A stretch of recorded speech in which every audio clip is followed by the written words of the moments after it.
이제야 나는 신, 즉 영원하고 무한한 절대자의 본질에서 필연적으로 생겨나지 않으면 안 되는 것들에 대한 설명으로 넘어가고자 한다. 그러나 모든 것에 대해서 다룰 수는 없다. 왜냐하면 우리가 제1부 정리 10에서 증명했다시피 신의 본질에서 무한히 많은 것이 무한히 많은 방식으로 생겨나지 않으면 안 되기 때문이다. 여기서는 다만 인간의 정신과 그것의 최고의 행복을 인식할 수 있도록 우리를 인도할 수 있는 것들만 다룰 것이다. 정의일. 물체란 신이 연장된 사물로 고찰하는 한에 있어서 신의 본질을 일정하고 결정적인 방식으로 표현하는 양태라고 나는 이해한다. 제1부 정리 25의 개참조. 물체란 크기로 표현되는 사물이며 신의 속성이 변형된 양태로 정의한다. 정의.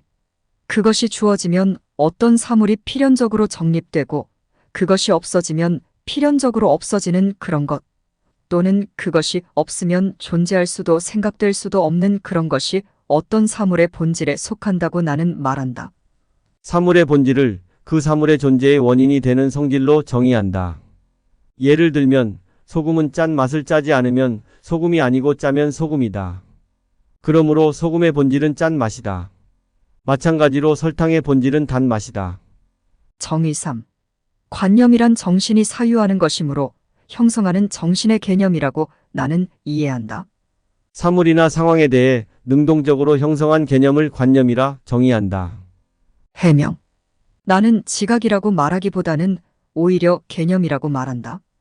왜냐하면 지각이라는 말은 정신이 대상으로부터 작용을 받는 것처럼 나타내 보이지만 개념은 능동을 표현하는 것처럼 보이기 때문이다. 사물을 지각한다라는 것은 수동적 개념이다. 즉 사물이 지각된다라는 뜻이다. 그러나 개념이라는 것은 대상을 오감을 통해 형성된 직관을 자신의 지성으로 분석하고 파악하여 자신의 정신 안에 어떤 표상을 가지게 하는 것이므로 능동적이다. 정의사. 타당한 관념이란 대상과의 관계를 떠나서 그 자체로 고찰되는 한에 있어서 참다운 관념의 모든 특성들 혹은 내적인 특성들을 가지고 있는 관념이라고 생각한다. 타당한 관념은 논리가 타당하다는 것이다.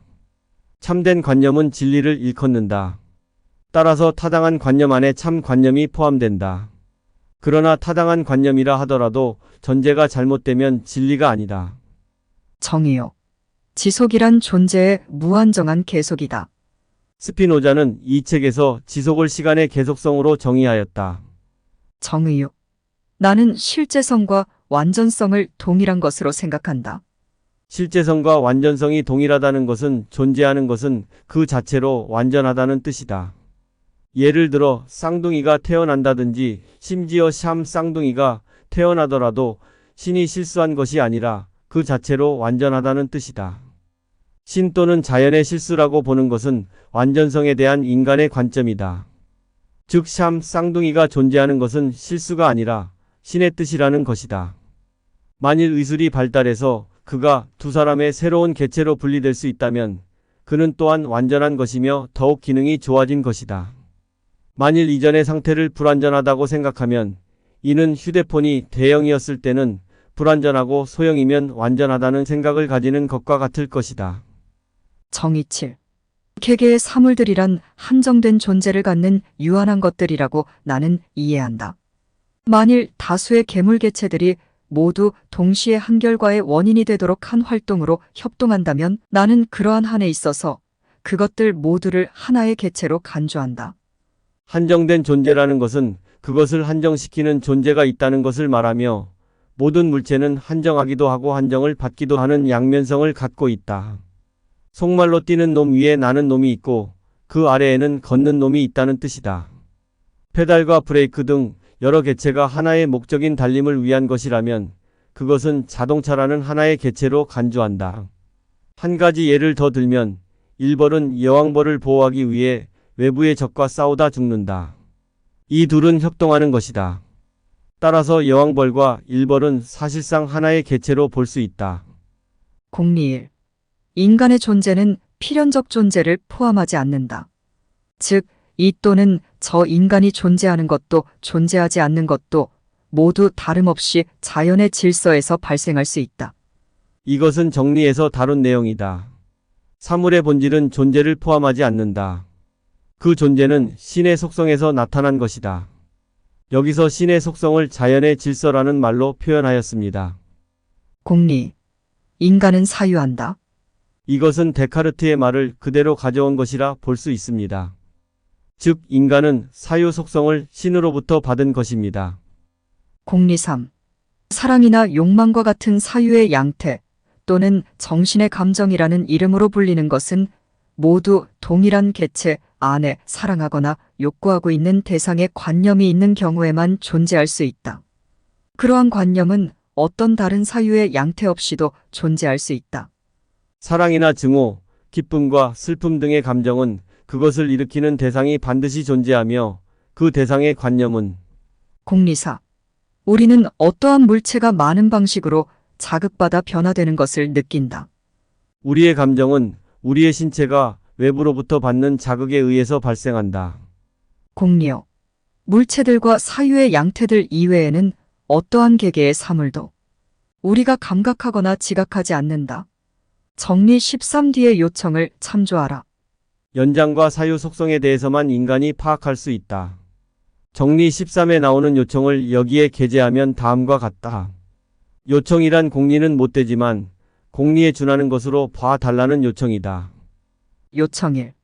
인간의 신체는 본성을 달리하는 수많은 개체들로 구성되어 있으며 그 개체들 하나하나 역시 극히 복잡하다.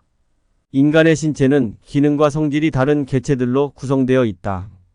이것은 유전자에 프로그램된 것이 신체를 구성하여 이루 셀 수 없는 기능의 세포로 구성되고 세포들은 다시 기관을 형성한다.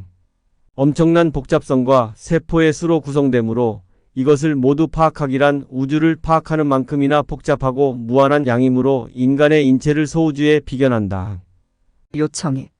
인간의 신체를 구성하는 개체들 중 어떤 것은 유동적이며 어떤 것은 물렁하고 마지막으로 어떤 것은 단단하다. 인체의 성질을 단단한 정도에 따라 세 부분으로 분리하면 피나 림프액 또는 호르몬과 같은 액체나 고체와 액체의 중간 정도 되는 피부와 같이 살로 이루어진 것, 그리고 신체의 균형을 유지하는 단단한 뼈로 분류할 수 있다는 뜻이죠. 요청 3. 인간의 신체를 구성하는 개체들 따라서 인간의 신체 자체는 외부의 물질들로부터 매우 많은 방식으로 자극받아 변화된다. 우리의 감각과 지각을 일으키는 것은 인간의 신체가 반응하는 외부 물질이라는 것이죠. 그것에 의해 우리의 감정과 사고가 일어나는 결과를 초래합니다. 요청 4. 인간의 신체는 자신을 유지하기 위해 극히 많은 다른 물체들을 필요로 하며 그것들에 의해 말하자면 끊임없이 재생된다. 인간 신체의 신진대사는 여러 가지 영양소들에 의해 이루어지므로 골고루 영양소를 섭취하지 않는 데서 기능 장애가 일어나는 것입니다. 그러니까 결국 사람이 늙어 죽는 직접적인 원인은 외부적 반응, 특히 영양소의 섭취나 공기, 물, 햇볕 등 외부적 요인에 있는 것이지 성경에서 말하는 불순종 자체가 직접적인 원인은 아니라는 것입니다. 그러나 인간이 신의 계시에 불순종함으로써 외부적 요인인 자연에 존재하는 다른 사물의 관계가 나빠짐으로 인하여 죽음이 초래하게 된 것으로 해석할 수 있습니다. 돌이 비바람에 부딪혀 풍화작용을 일으켜 흙으로 퇴화되는 것은 돌 자체에 재생의 순환기관이 없기 때문이고 식물과 동물은 프로그램된 본능대로 존재하기 때문에 또 재순환의 생명이 필요로 하지 않기 때문에 무생물과 같이 죽음이 오게 되는 것입니다. 모든 생명체의 공통점은 먹고 배설하고 번식하는 신진대사이며 그리고 죽는다는 사실인데 인간은 신으로부터 사유하는 속성이 더 부여되어 있기 때문에 그 과정과 원인들을 살펴서 삶의 본질을 파악하면 죽지 않을 수 있다는 해석이 내려집니다. 그에 대한 하나의 해석이 성서 창세기에서는 신의 목소리를 믿고 순종하는 것이라 가르칩니다. 그런데 인간은 그것을 거절하고 스스로 사유하는 속성을 사용하여 영원히 사는 길을 찾아 나선 것입니다. 그래서 은유적으로 말하자면 신은 인간이 영원히 살 수 있는 생명과를 차단시킨 것입니다. 왜냐하면 인간의 자유선택을 존중하기 때문이죠. 그리고 인간은 사유하는 속성을 사용하는 데에 있어서 이기심을 극복해야 할 중요한 과제가 포함되어 있기 때문입니다. 물론 이것은 하나의 해석이지만 이 해석은 상당한 의미를 지니고 있으며 앞으로 인간이 나아가야 할 방향을 설정해 주는 것입니다. 인간이 어떻게 하면 행복과 생명을 얻을 수 있는가 하는 것입니다. 그것은 인간이 이기심을 극복하고 선한 삶을 살아야 함과 동시에 부지런히 연구하여 생명의 비밀을 밝혀내야 한다는 목표 설정입니다. 이 두 가지가 동시에 이루어져야 행복과 영원한 생명이 존재할 수 있습니다. 그렇지 않으면 영생과 행복을 이루게 할 속성이 모순을 일으키기 때문에 영생과 행복이 존재할 수 없게 됩니다. 여기서 인간이 우리가 신께 무조건 순종할 테니 영원한 생명과 행복을 주십시오라고 한다면 신은 너희의 사유대로 이루어진다면 스스로 찾을 수 있다고 대답합니다. 즉 신은 인간을 초월적 방법으로 상을 주거나 심판을 내리는 것이 아니라 자연의 법칙과 질서에 의해서 상벌을 주는 것입니다. 인간이 그에 따라서 행동하고 연구하는 것이 곧 신에게 순종하는 방법입니다. 다음 영상은 인간이 실제로 영원히 살 수 있다는 점을 동식물의 경우에 예를 든 것입니다. 잠시 이 3분 보시죠. 는 5에서 15mm 정도의 못이나 늪 등의 담수에 서식하는 아주 작은 동물이죠. 길다란 몸통의 끝에 입이 있고 주변에 촉수가 여러 개 달려있는데 이 촉수가 몸체 길이의 3배까지 늘렸다 줄였다 하며 독을 분비해서 물벼룩이나 달팽이 같은 동물들을 잡아먹죠. 히드라는 재생 능력이 뛰어나 잘라도 다시 몸을 재생할 수 있습니다. 2mm 정도의 몸체 일부분만 남아있어도 원래의 몸체로 완전한 재생이 가능하죠. 히드라의 신비함은 늙지 않는 데에 있습니다. 히드라는 성체가 되면 어느 순간부터 노화가 멈춥니다. 독일의 실험에서 8년이라는 긴 시간 동안 히드라를 관찰한 연구가 있었는데 당시 연구에 쓰인 히드라가 33살이었음에도 불구하고 노화가 전혀 진행되고 있지 않음을 확인했으며 불사의 생명체라는 결론에 도달했죠. 과학자들은 히드라가 늙지 않는 이유로 몸 대부분이 죽지 않고 끝없이 분열할 수 있는 줄기세포로 구성되어 있기 때문으로 보고 있습니다. 보오탑 해파리는 아주 놀라운 동물입니다. 1994년 이탈리아의 연구원이 실수로 작은 보오탑 해파리를 수조에 넣고 오랜 시간 방치했는데 나중에 다시 돌아와 보니 원래 있던 성체 해파리는 온데간데 없고 새끼 해파리들만 덩그러니 남겨져 있었죠. 이를 이상하게 여겨 이후 5년간 4,000마리가량의 작은 보오탑 해파리를 연구한 결과 이 해파리는 수명을 다하면 어릴 때의 알로 돌아가며 알은 곧 번데기와 같은 폴립 형태로 바뀌고 이후 성체까지 자라는 것을 알게 됐죠. 한마디로 늙어서 노화가 진행되면 다시 어릴 때로 돌아가는 것입니다. 이것이 바로 작은 보오탑 해파리의 라이프 사이클인데 메비우스의 띠처럼 끝이 없습니다. 이 사이클은 영원히 반복되며 늙는 것 외에 신체에 심한 손상이 생겨도 같은 방식으로 어릴 때로 돌아간다고 합니다. 참 여러모로 부러운 녀석이네요. 이런 전환 분화 현상이 라이프 사이클에서 일어나는 건 해파리 중에서도 작은 보오탑 해파리가 유일하지만 생각보다 연구의 진척은 그리 많이 진행되지 않았습니다. 현재까지도 작은 보오탑 해파리의 영생의 삶을 사는 메커니즘은 해명되지 못한 숙제로 남겨져 있죠. 지금까지 신기한 불로불사의 동물들을 알아봤습니다. 생명체의 신체를 구성하는 것 중에는 물이 가장 많기 때문일까요? 신기하게도 불로불사의 동물들은 전부 물속에 사는 동물들이네요. 재밌게 시청하셨습니까? 이제 인간도 노화를 방지하고 수명을 무한대로 늘릴 수 있는 연구가 상당히 진행되었습니다. 이것은 우리가 자연의 질서를 잘 이해하는 것 그리고 그 질서대로 사는 것과 관련이 되어 있습니다. 다음 영상을 시청하시죠.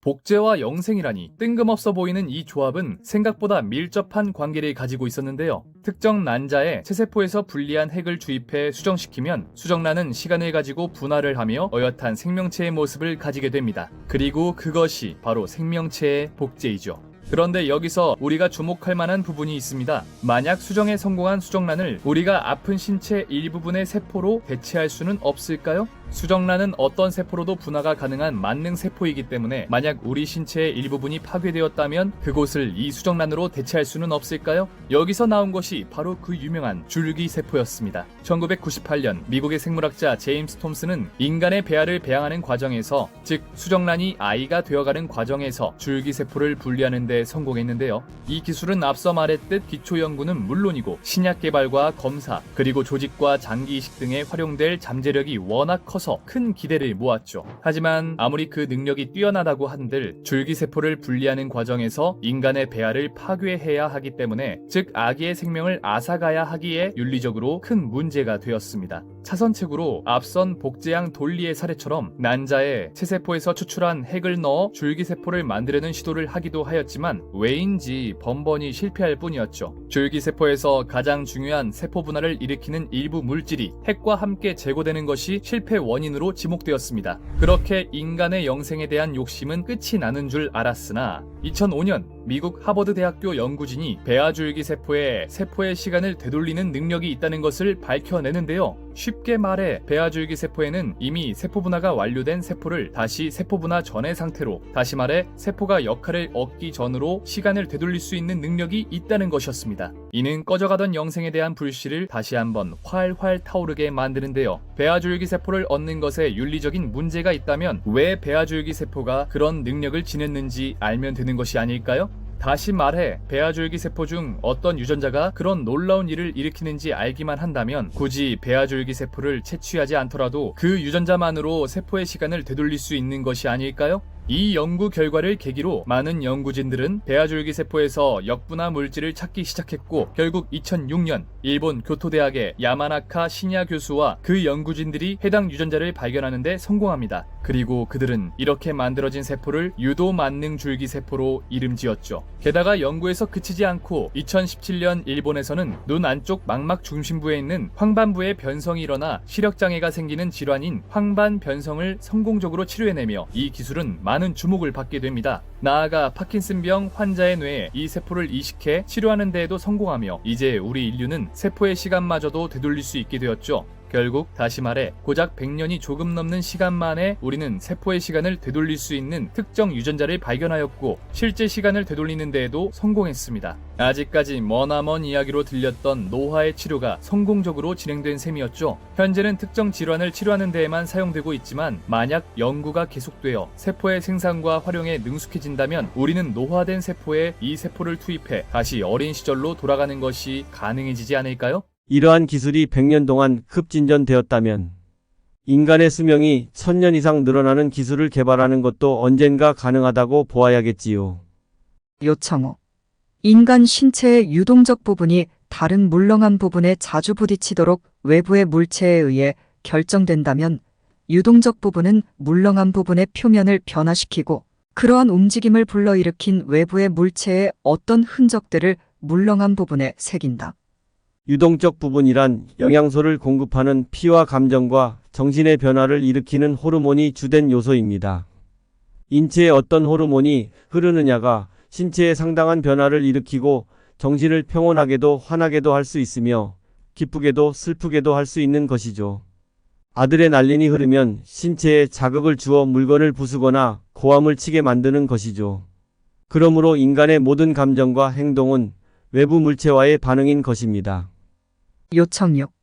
인간의 신체는 외부의 물체들을 극히 많은 방식으로 움직일 수 있으며 매우 많은 방식으로 정리할 수 있다. 따라서 자극받은 우리의 정신은 우리의 신체인 손과 발로 하여금 외부 물체를 여러 가지 방법으로 운동을 일으키는 요인이 됩니다. 부순다든지 건설한다든지 버린다든지 정돈한다든지 등의 형태로 외부 물체를 운동하게 만드는 거죠. 오늘은 여기서 마치겠습니다.